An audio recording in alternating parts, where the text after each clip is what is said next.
Hey Raghunath, tell everyone about our Patreon community. Sure, Kaustubha. The Wisdom of the Sages Patreon community is an incredible online yoga resource.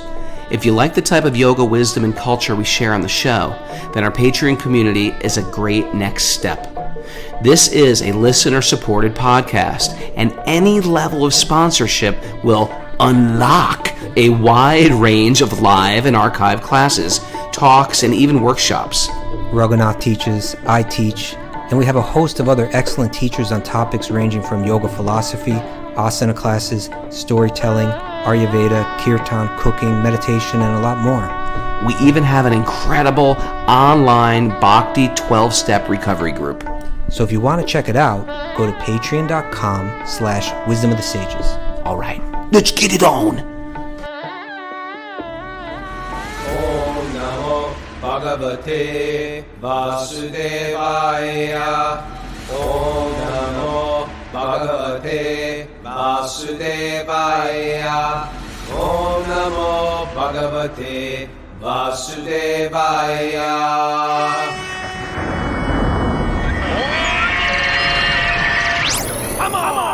From Shama Ashram in Cali, Colombia. This is Wisdom of the Sages, a daily yoga podcast with your host Raghunath and co-host and senior educator at the Bhakti Center in New York, Kaustubha Das.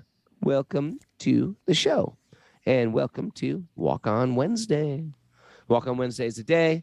For 10 minutes, we pick out somebody who's sort of interesting that we know, we're friends with, pick their brain a little, see how they're doing, get some insight, get some inspiration.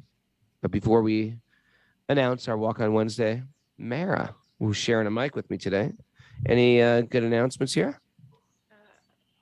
Yeah, Trevor Vaughn is having an asana class for our Patreon members at 8 a.m. today. And there's Bhakti recovery group meetings at 1 and 9:30 p.m. All right. We are hidden. We're going out for a morning meditation with Kaustubha today to a gigantic waterfall. We're excited. We're going to go silently, no speaking, in the little car ride up to this waterfall. Kaustubha will sit us down, lead us through meditation. What else are we doing, Kaustubha? I think after that, are we going to hit that swimming hole? Then we're going to hit a swimming hole, which is like a water slide. Woo! Right down. I'm looking forward to that. And it's a little half day here in Colombia. All right. So I'm going to bring on person who's I've had the pleasure to he's helped me out, and it's interesting how the universe always balances, and we went into a divorce season in the last April when I got back from Nepal, and it was really devastating. I didn't know what I was going to figure out my life, and Krishna sent me a brahmachari. And so Bunkie was with me and traveling with me the whole year. I just sort of had to. I think the way I dealt with the divorce was I'm going to just travel and spread the holy name. And I booked my schedule, and I took my kids with me as much as possible so I could really bond with them. And I took Bunkie with me. We ended up traveling around the country, around the world, really. We went to Europe and stuff like that. So then when it was I was traveling too much in November, I sent him off to Uncle Tukaram. And in Laguna Beach, and he worked over at Ahimsa. So now he's back with us in... what is Ahimsa? Ahimsa, I'm sorry. It's the vegan restaurant that's run by Tukaram in Long Beach, California. And one of our favorite places to go. And so welcome to the show, Bunkie. We want to give a little Bunkie update, okay? So put your mouth right on that... microphone and tell us how you're doing. Give us some realizations, how you've been. Bunkie, was a yoga student of ours. Also was in the whole drag queen scene in New York. And he's got into Bhakti, and he's taken it very seriously. And he's now here in Colombia with us till February 7th. Welcome. Hey, guys. Hey, Bunkie. How you doing? Here I am. I'm just like a lost little monkey wandering the world at Krishna's mercy. Yeah, it's been a super wild ride. I spent a little less than 2 months in Long Beach, California, and I was thrown into a Ahimsa vegan cafe. I have a whole bunch of food service experience, but I'm usually a front of house guy, and but the person running Ahimsa, the manager, a devotee named Leela, Madhurya Leela, she's decided to put me in the kitchen. So I was a cook for the past 2 months, which was And he's a pretty darn good cook anyway. He cooked for me the whole year. yeah. Sometimes, you think you're gonna do one thing, and then Krishna's like, no, you're gonna do this, and you're like, okay.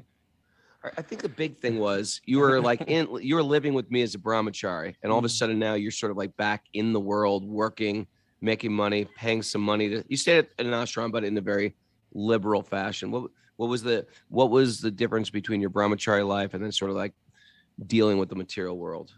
Well, yeah, it was like a little like dipping my toe back into Maya. The Long Beach ashram is not like a regular ashram. The people who live there have jobs and kind of live in the world, but in a very bhakti centric way. So they're able to kind of live in the world, have one foot in the world, but also have a community to lean back on.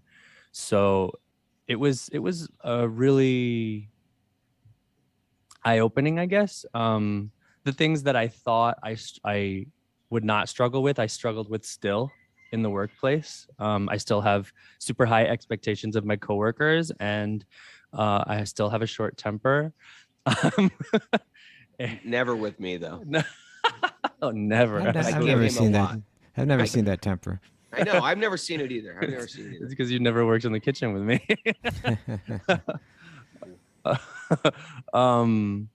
But yeah, Tukaram Prabhu was so I mean, he's always insightful, but he was so I saw a side of him this time that I didn't get to see last time. Just super loving, super instructive.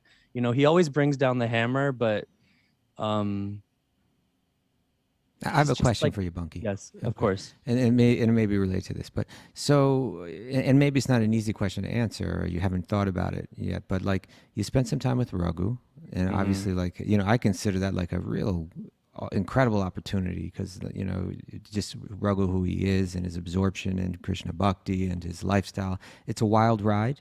But it's a unique ride. And then you shift it over to Tukaram, another very powerful personality. He's a brilliant scholar, of yoga and of bhakti. He's like a powerful manager. He manages different projects at the same time. His personality is very I would say like aggressive, like it's all, for the good, but it's a kind of a real powerful energy. And we all are on different paths in our spiritual, journey, and it goes through different chapters. So it seems like you went from one chapter with Raghu over to another chapter with Tukaram, and hopefully as we go through the different chapters, we kind of gain something, and maybe that hasn't crystallized in your mind or anything, but could you say something of the shift from being with Raghunath, one special Vaishnava, to the next Tukaram, and the setting and what it is that you gained in one, what you may be gaining in the next? I mean, well, it's two completely different feels and approaches. Obviously, like Raghunath is your buddy, and he's just like a ball of ecstatic bliss, spreading the holy name and like I'll take that. and like kind of like in a I was expecting worse. Bliss buddy. Raghu is a bliss buddy. Like, come on, please. He's a giant glubjamin. No, it's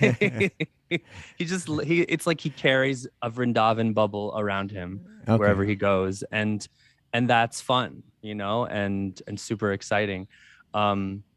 And then Tukaram Prabhu is like, okay, now we're gonna work and we're gonna get serious. And do you have to be a little bit more reserved in how you relate to Tukaram, like just a little bit more? No. Well, I can't. Because you said Raghu's like a buddy. I was wondering. Yeah, I can't be as.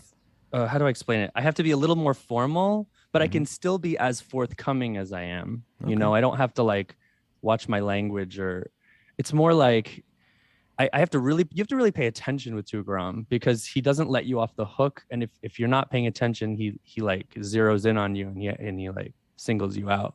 Right. It's a lot of his lectures are very dense, and it just requires a lot of mental Concentration. acuity and concentration. Mhm. It was super strengthening. It was mind strengthening, I guess. Well, But I was think- gonna. Oh, yeah. sorry. No, please Oh, go ahead. I'm sorry. You go ahead. No. I was just gonna say, like, I mean, if I've learned any lesson, I've learned that, like, Krishna really has given me, and Krishna provides what you need whenever you need it and more, because it's like the perfect balance. I've gotten the perfect balance in my teaching without even having like a certain temple. I'm not under a temple, but I'm still getting exactly what I need. You know what I mean? I think I do. Yeah. And I think it's one real nice facet or feature of, this really global community of bhakti yogis, is that you do have different relationships with different people. I'm sure you have a type of equal type of respect for Raghunath and for Tukaram, but at the same time you associate with them, maybe not completely different, but a little differently. And it's good that someone puts a little heat under you in this way, and someone is ready to embrace you in that way, and and in this way you kind of round off your own. It kind of just it gives you different ways to develop, and different kind of connections that are real. And I think these relationships for your whole life, they'll be valuable. That's like what Raghunath and I've seen. We've had relationships with people for over 30, 35 years now, that they last. Yeah. They're real valuable. And Tukaram, in the end, he is a big softie, Sure.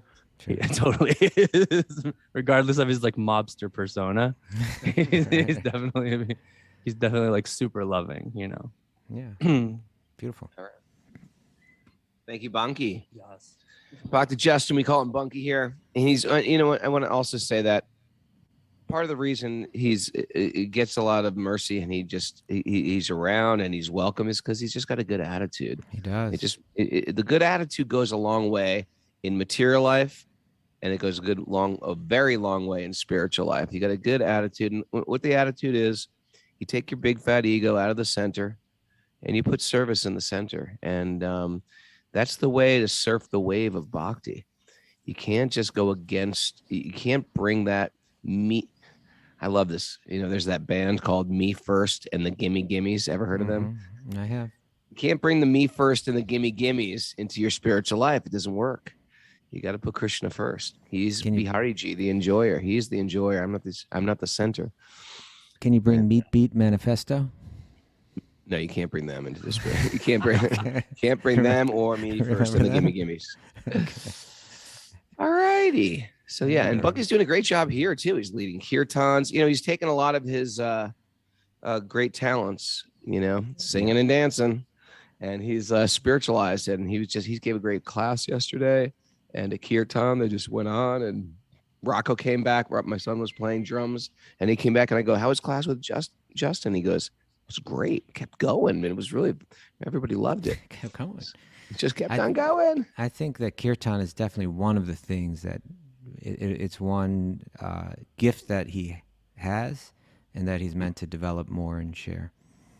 Yeah, I think he realized that, because the more I asked him to sing, he goes, I have a limited repertoire. I only know 5 kirtans. So anyway, that's his homework. All right, my friend. Okay. Let's dive into this Srimad Bhagavatam. Let's do it. Narayanam namaskritya naram chaiva narottamam devim saraswatim vyasam tato jayam mudirayet. Before reciting the Srimad Bhagavatam, which is our very means of conquest, one should offer respectful obeisances to the Supreme Lord, Narayan, unto Narayan Rishi, the supermost human being, unto Mother Saraswati, the goddess of learning, and to Srila Vyasadeva, the author. Nasta prayeshva bhadreshu nityam bhagavat sevaya bhagavati uttama shloke bhaktir bhavati naishtaki. By regular attendance in classes in the Bhagavatam and by rendering service to the pure devotee, all that is troublesome to the heart will become eradicated, and loving service to the Supreme Lord, who is praised with transcendental songs, will be established as an irrevocable fact. Om Agyanat Timarandasya Gyananjana Shalakaya Chakshurunmilitam Yena Tasmai Shri Gurave Namaha. I was born in the darkness of ignorance. My teachers are opening my eyes with the torchlight of knowledge. I offer my obeisances at their lotus feet. Quick shout out to Janaki Sharma. That's Radhikesh's daughter. Little belated birthday to her. Their whole family listens to the show every day. Wonderful. That was a little last second birthday squirrel. Okay. It was a last minute birthday squirrel. That's a Last good second. name, birthday squirrel. Okay. All right, reading from Canto 4, Chapter 6. Into the mic, Mara. Reading from Canto 4, Chapter 6, Text 32. Okay. So Can just you hear those birds squawking? Yeah, I heard that parrot over there. Okay. Text 32. So, why don't we just give a super quick review that all the followers of Daksha whose sacrifice got completely destroyed by the followers of Lord Shiva because of their offensive attitude, right? They all had to go back to Lord Brahma, say, we really messed up. What do we do now? Lord Brahma says, what did he say, Raghu? Oh, we can't hear you. I think you knocked you did something. I said, stop messing up. Stop messing up. What are you doing? Not only that, not stop messing up, but what do you got to do right now? Oh, you got to apologize immediately. You got to go to the Lord Shiva, who is inconceivable even by me. I don't even understand Lord Shiva. You got to go to his lotus feet and beg forgiveness Without any mental reservations. Without any reservations in the mind, accept full responsibility for what went wrong. Okay. And so they all went to the planet of Lord Shiva. We heard a long description of how beautiful that place was. Mm-hmm. And now we're going to hear we're going to get our vision of him there, which is a really far out vision. Text 32. The banyan tree was 800 Why don't you read the miles. 31? What? Why don't you read 31? Okay. They also saw the bathing ghats, and the staircases were made of Vaidurya mani. Those are special jewels. The water was full of lotus flowers. Passing by such lakes, the demigods reached a place where there was a great banyan tree. Now, that banyan tree was 800 miles high. What? And its branches spread over 600 miles around. What? And the tree cast a fine shade which permanently cooled the temperature. Yet there was no noise of birds. You think that's impossible, Raghunath? The first tree to be so large? I think it's impossible that there were no bird noises. Personally, forget the 800 mile banyan tree. But those parrots around, they get loud. I know. You know what? I don't know what's going on at Kailash. This is, and by the way, this is a different. There's a Kailash on this planet, but it's almost like the Kailash they're speaking of is in another dimension. Yeah. So it might even be somehow connected to the Kailash, and I'm sure it is, but it's imperceptible by our senses unless they're purified. And so there's Kailash here. There's, just like we go to Vashista's cave. Vashista is said to live on a higher planet. And so there is Vashista. We go to on the Ganga, right? There's the Vashista's ashram, but Vashista. Yeah, but Vashista lives in another realm. So there are manifestations of these places on Earth, but we just can't perceive it. Just like we go to Vrindavan, can't perceive Vrindavan. It just seems like it's a little Indian village.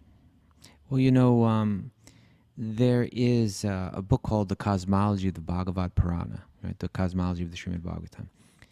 Mysteries of the Sacred Universe by Professor Dr. Richard L. Thompson. Right? Who he was a Cornell PhD in physics, I think, or physicist or physics. Yeah.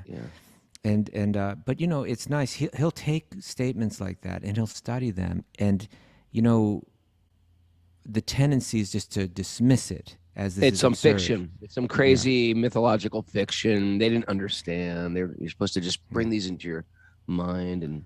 No, but this was a serious scientist, and rather than just dismiss these things, he began to examine them, and examine not just like one little statement, like, okay, there's this, how tall is the banyan tree, 800 miles. 800 miles. So okay, that sounds ridiculous. Well, let's examine it. Let's let's and not examine just that one statement, but let's examine that statement in context to all the other things that are being said in this text, and begin. Like in other words, it'll talk about the Earth being a certain size that's way bigger than it is. Well, then what does that mean? And then he says, well, perhaps this means it's talking not just about the Earth, but if you take the Earth's orbit around the sun and take that entire plane of that rotation or revolution around the sun, Right. then measure all of that, and he says actually that starts to line up. Okay, that measurement seems to fit. Right? What you're So if saying, that whole rotation is the Earth? and not rotation, because rotation means it's like spinning on a spot, right? But it's The orbit. revolution. The orbit is It's the Earth? orbit. Yeah, thank you. It's orbit, or the Earth's orbit around the sun. If you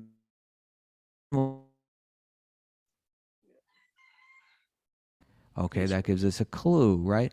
And then he starts to pick through it, and then you try to figure the whole thing out. So my point in bringing this out, and you can read these books, they're very fascinating. But if you, before someone is going to be so, is glib the word? Just like so dismissive of Glib. things like Good this. word. Yeah, Good word. Glib. What does glib mean exactly? Merrick Glib? She's not on it. She got her own She computer was there? pouring me some cacao. I got it right here. Glib. Glib, fluent in What do you have? of words or the person speaking them, fluent and voluble, but insincere and shallow. Also What do you got? showing little forethought or preparation, like offhand.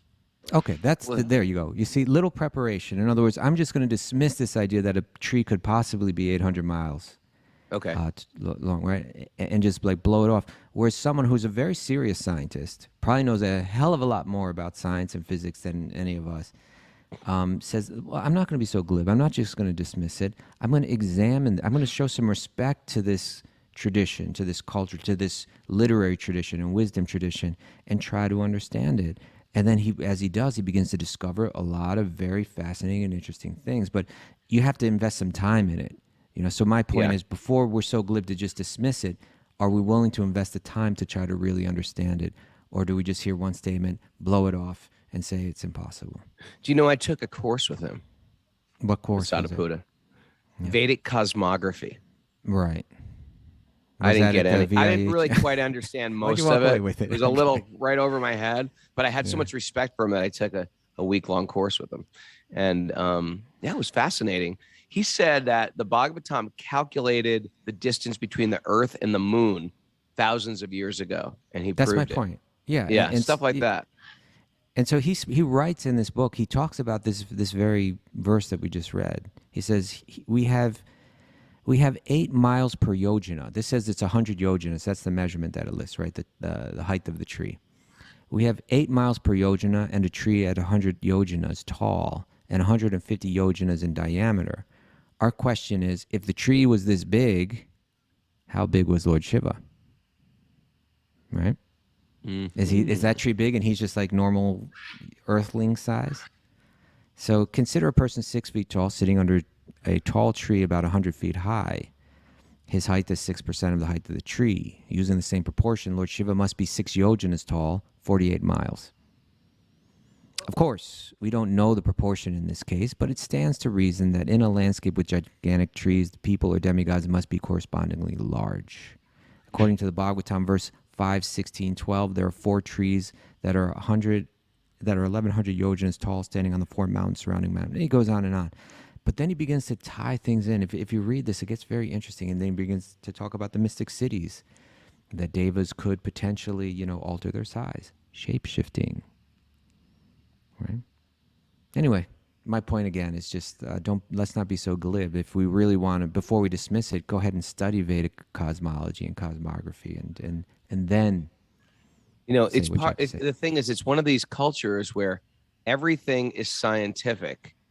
I mean, we talk, everything is really literal, right down to the very basic things that we can understand with our intelligence, like the potency of meditation, the potency of sound, the importance of what we consume, the balance between, you know, what we consume according to our body types.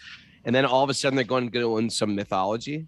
They would tell you they're that accurate with everything. They would tell you if, hey, you know what, this next section here, this is going to be all myth. Okay. But they don't. They speak of it as if it's all real. And we just have to, just because we can't figure it out necessarily doesn't mean we shouldn't try to figure it out. Right. It's not the Grimm brothers' tales, you know, and, you know, Little Red Riding Hood. And that's why these. Yeah. Go ahead, Prabhu. Well, no, I mean, that's why these scientists take it, people like this can take it seriously and really dig into it, right?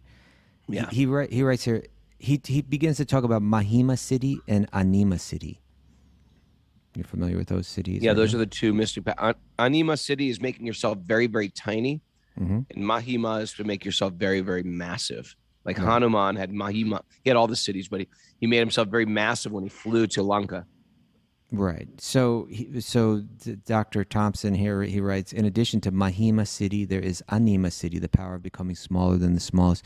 He refers us to the 11th canto of the Bhagavatam there, which is a fascinating chapter where Krishna is speaking to Uddhava and in a simple way describing how these mystic perfections are developed, what you need to meditate on, what subtle elements you have to fix the mind on alone to achieve that city. So he says one who absorbs their mind in the particular form of the Mahatattva and thus meditates upon me as the supreme soul of the total material existence achieves the mystic perfection called Mahima, to become larger than the largest.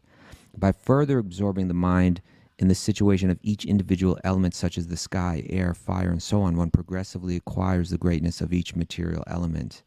I exist within everything, and I am therefore the essence of the atomic constituents of material elements. By attaching their mind to me in this form, the yogi may achieve the perfection called laghima, by which they realize the subtle atomic substance of time. So, you know, scientists can actually dig into these texts, which are really kind of wisdom texts, right? They're really texts that are meant to help us live a better life and ultimately connect with God. But they get into science, and before you dismiss it, you better study it. You know, otherwise, it's insincere. All these people here, the yoga teachers, why did we get into yoga? To better our body. After doing yoga for a few years, wow, I can do things with my body I never could do before. If you never did yoga, you would never understand, like, I could put my feet behind my head. I never thought that could ever be possible. The way I was moving in this world, that was never going to happen. But after the yoga system, I can. Then you practice pranayama or you practice meditation. We start to tap into this qualities that are like latent, that we're just sort of bringing out in ourselves. We're finding these things, you know, are to be true.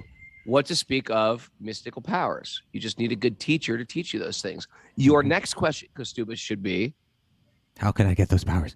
No. If you had those, which mystic siddhi would you prefer, Raghunath, if you could pick one of them? And your preferred siddhi would be? Well, I was going to choose entering into stone, but I thought Prapti, which is a sort of cool siddhi. That is a siddhi, enter into stone. But another one is Prapti. Prapti means you reach into other dimensions and pull things out. So it almost appears like things are coming into your hands, but you actually know how to access other dimensions. Suppose I want a mango and it's growing in Mumbai. I could reach into Mumbai is actually right here, but I can't see it here. I just see this three-dimensional. But in a multi-dimensional universe, I'm right next to a mango tree. And I just have to access it, and I pull that mango. And for everybody, all you dullards out there looking at me, you don't have that mystic power that I have. It just looks like I'm making mangoes appear. It's not. I just know how to reach them. Well, it says here, that's what I would choose. In that section that I was reading from before in the 11th canto, among the 8 primary mystic perfections, the 3 by which one transforms one's own body are anima, becoming smaller than the smallest, mahima, becoming greater than the greatest, and laghima, becoming lighter than the lightest. And that's where your levitation and all that stuff comes from. People have been, for many centuries, have been talking about seeing people levitate in India. You go up, you see the yogis, they do it. There's been a lot of eyewitness accounts of that. People don't necessarily buy into it, but they say there's a science for it. Then he goes on, through the perfection of prapti, one acquires whatever one desires. And through prakamya siddhi, one experiences an enjoyable object, either in this world or the next. Through ishita siddhi, one can manipulate the subpotencies of Maya, of the material energy, and through the controlling potency of Vashita siddhi, one is unimpeded by the three modes of nature. It goes on and on. There's a lot of these, more than the 8. You know, it's just like Wim Hof.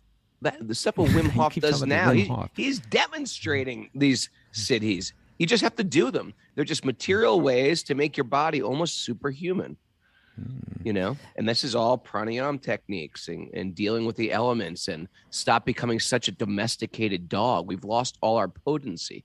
Right. We've lost our potency. That's the point. We've lost our potency. We're domesticated beasts. We were weak. You know, these yogis, they were controlled, and it gave them powers. You know, now the book goes on. Dr. Thompson goes on. He says, in addition to Mahima Siddhi, there's Anima Siddhi, the power to become smaller than the smallest. According to Bhagavatam, these mystic powers were inherent in God, and by the grace of God, they can be conferred on lesser beings to varying degrees. It is in this relation to this background, that we should see the vast distances that the Bhagavatam assigns to Jambudvipa, where this big tree is. We suggest that demigods were thought to exist naturally on a superhuman scale of size, and to use Anima Siddhi to reduce their size when appearing before ordinary human beings. They then use Mahima Siddhi to return to their normal size, the larger size. According to the Bhagavatam, God simultaneously spans all scales of size from largest to smallest. God also defines space rather than existing within it as an object among other objects. He defines space. The space thus defined involves unlimited scales and dimensions, and it is not limited to the three-dimensional Euclidean continuum. However, it does include this continuum. Indeed, it contains many three-dimensional continua. You see? You know, we've lost interest in this. We sort of like, we stopped going to, if you stop going to, like, for example, you believe it or not, Kaustubha, I was a math major. Oh, yes. Math, for how long were you majoring in math? I was a math major. And then like a week? if you ask me anything about math now, I can't tell you anything. I remember What do you nothing. mean you were a math major? Like, I did a year in university. I was a math major. I went up to calculus 2, and that was it. Then I just stopped. And then I don't toured get with it. my You band. were in a hardcore band. I know, and I was a math major. Why did you go study math? That's what I came to realize. Like, I'm not It going to didn't do calculate. this. I'm not going to do it. Didn't calculate. So anyway, but the stuff I had in my head at the time, it was right there. But you know what? I just stopped studying it. And if my kids ask me, hey, can you help me with this pre-algebra problem? I'm like, I can't remember any of that stuff. So my point is, you stop going to school for this stuff and the brain dumbs down. So we've had a whole ages where we've thrown away Vedic thought, thrown away control of the senses, thrown away this process of learning anything mystical or subtle about ourselves. We live in a gross world, and we lose touch with these, like, almost like secret teachings. And now we're here at 5 a.m. And trying to excavate the lost teachings of the Vedas. It's quite beautiful and romantic, isn't it? It is. Yes, it is, Raghunath. But what school did you go to? I went to Southern Connecticut University. So, you say that you hesitate when you say that. Yeah, that's what I'm proud of. Okay, Southern Connecticut University. Yale's dumber younger brother in Connecticut. All right. Very interesting, Roger. I'm learning more all the time. I thought you went for like a month and then just dropped out or something like that. You went for a year. Anyway, whatever. Did your mother get on your case when you dropped out? No, my mom was detached. All right. Because you came late in the batch. I came late in the batch, just like with me and my kids. Now my little kid, I was like, you're on your own, kid. You'll figure it out. He's only 7. I'm like, oh, Don Cayley went to Southern too. Well, just see. All right. Yale's dumb little brother. Okay, so maybe there's one more thing here to read from the doctor. He says, this system of thought. So in other words, he just mentioned that, and I don't even know what it means, right? In this, the space thus defined involves unlimited scales and dimensions, and it is not limited to the three-dimensional Euclidean continuum, right? There's 3 dimensions that we experience. At one time, I knew what the Euclidean continuum was. Now I'm like, later. I'm like, He said, however, it does include this continuum. It includes three-dimensional space. Indeed, it contains many three-dimensional continua. This system of thought rules out the kind of comprehensive model of reality that we are familiar with in the West. Rather, this system of thought it lends itself to multiple models that represent different aspects of an inconceivable total reality. All right. So maybe one needs to expand their mind a little bit to understand this, to even begin to conceive of that even just a little humility, right? To realize that our experience is incredibly tiny and incredibly limited. And these books are said to be spoken by people that had experienced far more of this universe and even what's beyond this particular universe, and that they could share that with us. Why should we be so glib to just dismiss it without giving it a thorough examination? And if you just say, you know what, I don't have time to examine every culture and everything. Okay, fair enough. But then if you're like an objective individual, then you won't be so glib to just dismiss it. The couple on Zoom called Andrea and Andre, they say that Radha Mohan Das Prabhu has a YouTube channel with many Vedic universe videos, if anyone's interested. Vedic universe. By the way, if you're listening out there as an other, we got about 84 people who join us live on Zoom today. If you want to join us on Zoom, email Mara, wisdomofthesages108@gmail.com. It's just sort of fun being here on Zoom, seeing each other, interacting, reading the Mara's chatting board, reading the chat board while Kaustubha talks. Okay. Okay. Just joking. I never read it. All right. So the banyan tree is 800 miles high. Okay. But the tree casts a 33. fine shade, right? There's something special. It's not like an ordinary tree. It seems like people go to this tree to meditate, and there's some power. I'm looking forward to going to this waterfall today, because it is a different atmosphere once you get up. You walk away from you got to go up into the mountains, right? And there's prana in the waterfalls. There's prana in the waterfalls, right? But You just feel different. But I think there's something to be said for spaces where materialism has never really kicked in, where humans haven't gotten in there and kind of started to reshape it, and kind of bleed their materialism all over the place. Right. And you get to these places, and it has an effect on the mind, right? It has the ability to calm the mind. So this said, this tree cast a fine shade which permanently cooled the temperature, yet there was no noise of birds. Okay. I sort of like the bird sounds, truthfully. Okay. Wait till those pairs get going a little bit more, Rogan. I don't think you may change your mind. All right. So the demigods saw Lord Shiva sitting under that tree, which was competent to give perfection to the mystic yogis and deliver all people. Right. There's Lord Shiva's competent to give perfection. No, it says the tree. The tree itself. Okay. As grave as time eternal, he appeared to have given up all anger. Mm-hmm. Lord Shiva sat there, surrounded by saintly persons like Kubera, the master of the Guyakas, and the four Kumaras, who are already liberated souls. Lord Shiva was grave. Oh, I'm sorry. Go ahead. Lord Shiva was grave and saintly. So it's interesting here. So here's Lord Shiva, right? He's under this tree. He's in some deep state of meditation. And on one side, he has Kuvera. We talked about Kuvera yesterday, right? Yeah. And what's his position, Mara? Treasure of the demigods. Boom. Yeah, Mara's good. She's sharp, Mara. You can't get Mara anymore. And so he's in one sense, he's representing a controller of wealth, right? And then on the other hand, you have the four Kumars sitting on this other side. Four Kumars were born totally renounced. They're just walking around naked, right? Mm-hmm. So Prabhupada writes, the personality sitting with Lord Shiva is significant because the four Kumars were liberated from birth. It may be remembered that after birth, these Kumars were requested by their father to get married and beget children in order to increase the population of the newly created universe, but they refused. And at that time, Lord Brahma was angry. Remember that? We were hearing about that back in the second canto? Yeah. But they refused, and at that time, Lord Brahma was angry. In that angry mood, Rudra, or Lord Shiva, was born, right? Lord Shiva was born from the anger of Brahma mentally. Thus, they were intimately related. Shiva is intimately related with the four Kumars. They're brothers. Kuvera, the treasure of the demigods, is fabulously rich.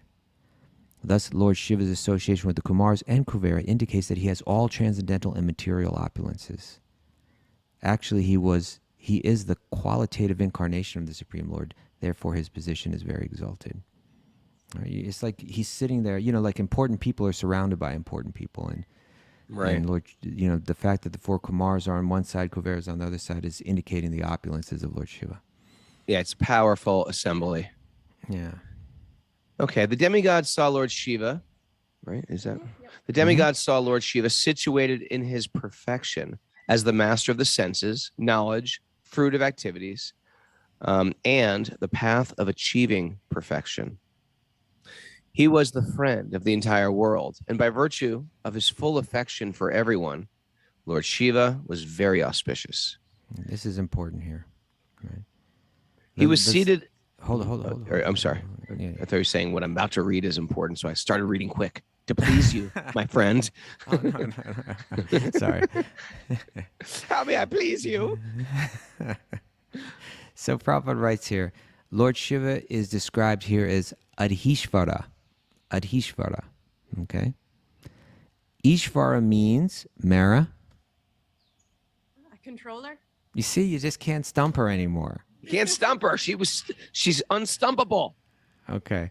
Ishvara means controller, and Adhishvara means particularly the controller of the senses. His senses are under control. Most of us move through this world with our senses controlling us. They drag us here, they drag us there. He's got them totally under control. Okay, he says, generally our materially contaminated senses, and I want to examine that idea with you, Raghunath, what it means to have materially contaminated senses, but let's just read this first. Generally, our materially contaminated senses are apt to engage in sense gratificatory activities. But when a person is elevated by wisdom and austerity, interesting, right? Wisdom means the things that you contemplate, clearer patterns of contemplation on what we go through in life. So he says that when a person is elevated by wisdom and austerity means you control those senses, or even sometimes you give those senses what they don't want. You kind of feed them stuff that they don't like. Right. Or don't feed them at all. Or don't feed, right. or restrain them from what My they senses do want to indulge? No. They're not going to. No. We practice a little austerity.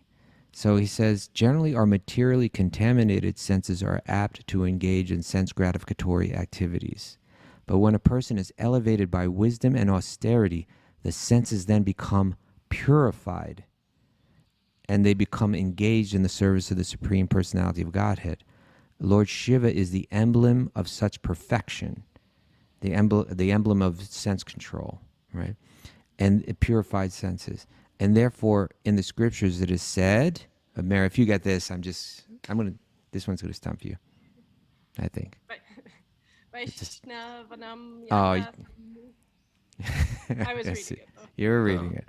But now you will never forget, right? And we'll never be able to get you on she this one does again. that a lot. When we try to stump her, she'll read the thing and we'll think, oh my God, she's a genius. I've been sitting next to you the whole time. So Vaishnavanam yata shambhu. This is, you know where that verse is, Raghunath? Vaishnavanam yata shambhu? I don't know. It's in the That Bhagavatam somewhere. It's at the very end of the Bhagavatam. It's like in the last chapter of the Bhagavatam, where the Bhagavatam itself is being glorified. Here it is. I got it. And it's saying, just as the Ganga is the greatest of all rivers, as Lord Achyuta, Krishna, is the supreme among all deities, and Lord Shiva, Shambhu, the greatest of all the Vaishnavas, the greatest of all the devotees of Lord Vishnu, so Srimad Bhagavatam is the greatest of all the Puranas. Right? This actually kind of relates to what we were talking about. Yesterday we posted on Patreon the 4 classes I've given as part of this retreat. Right. And they're entitled How Srimad Bhagavatam Clarifies Everything. Right. What a great title, Kaustubha. You like that, right? Okay. Yeah, how it clarifies everything. It clarifies everything. Everything. Because I got some issues. everything. Okay. Because you know why? Because it deals with the main thing. Bhagavatam deals with the main thing, which all your micro issues get covered under when you deal with the main thing. That's a fact, Raghunath. And also, especially what I meant by that title was, you know, there's teachings in the Vedas, there's teachings in the Upanishads, there's teachings in Mahabharata, Bhagavad Gita, there's teachings in Vedanta Sutra. They're all the writings of Vyasadeva. Then there's all the different Puranas. Which is most important? Which is the one that's going to help us understand and put everything into context? That's Srimad Bhagavatam. So therefore here it's saying that Srimad Bhagavatam is the greatest of all Puranas. You go there and you learn how to understand the teachings in all the other. A lot of the other teachings are relative. They're relative. specific according to certain teachings. Yeah. Sorry, there's teachings on how to worship the demigods that sound very substantial. Like, oh, that's what we're supposed to be doing. And if you were just to pick up that book, that's what you'd figure. Okay, this is the goal. I got to worship Chandra. And there's teachings on how to perfect mystical powers. And if you do that, you're like, okay, this is it. I just got to do this, and then it's going to solve my problems. And the Bhagavatam is the main thing, and we keep the main thing here. And it points out how those teachings to worship the demigods for material things, those are for people on a certain level of evolution. But you're meant to transcend that. You're meant to go beyond that. Then you can go to the Upanishads, and there's teachings about how to renounce all material things, almost the opposite. But they were given there for purpose to bring people to another step. But what is the highest step, and where does it all lead? That's what the Bhagavatam makes clear. And Bhagavatam establishes that divine love is the highest pursuit. All those other pursuits are relative. They're meant to move you in that direction. And so here at the very end of Bhagavatam, that's being made clear that by the author himself, from the person that wrote all these books, he's saying it right here, that Bhagavatam is the one that's the best among them all, the greatest among them all, and the one that helps you understand all the rest. You know what I always say, Kaustubha? What's I that? say, listen, if you think there's something higher than divine love, I'm walking with you. But All right. this is what Vyasadeva says. Divine love is the highest thing. If you can top that, I'm open to it. But to me, that sounds like that's the highest thing of all. I'm with you. I'm with him. I'm just following what he says because he's the one that put all this stuff out anyway, right? Yeah. He's the author of it. He's the author. Okay. I think we're out of time today, Raghunath. Yeah. We've got a big day. We're going to the waterfall. Maybe we'll see Lord Shiva up there. Imagine if we saw him with the Kumars on one side and Kuvera on the other side, what that vision would be like. You know what? If people don't want to believe in God, they won't anyway. Even if Lord Shiva was sitting there, they'd be like, that's a big deal. It's just some guy. No, it's Lord Shiva. There's Ganga water on his head. He's wearing snakes on his neck. It's He's just like got the a books moon in his say. hair. It's just like the books say. There he is. No. Yeah, I don't believe it. All right, Mara, do you Mara, have any what's our takeaways? takeaway? Enlighten us. All right. Takeaways. A good attitude goes a long way. That's like Bunkie. That's like Bunkie. Yeah. Inspired by Bunkie. Okay. You can't bring the me first and the gimme gimmes into your spiritual life. Now. Nor Meat Beat Manifesto. Right.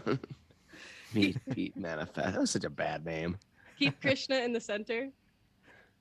Christian Center, good. Before you dismiss it glibly, you need to examine it. Don't be a glibber. We've lost our potency. We're domesticated dogs.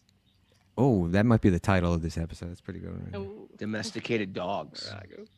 our experience. We're is the very- domesticated dogs from... We're the domesticated dogs from Harrisburg. Our experience is very tiny and limited. Yep.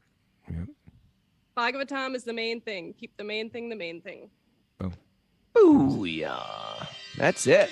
Want to thank Bunkie Herbo being our walk on Wednesday today. Being part of our Kirtan crew. Want to thank all our live people. Going to give them a quick shout out here as we go around the room. We got a posse. I can't even do this anymore, but these are beautiful people from all over the world, actually. And Wisdom of the Sages Retreat. We're going to Italy again. What's our email for Italy? WOTSItaly@gmail.com.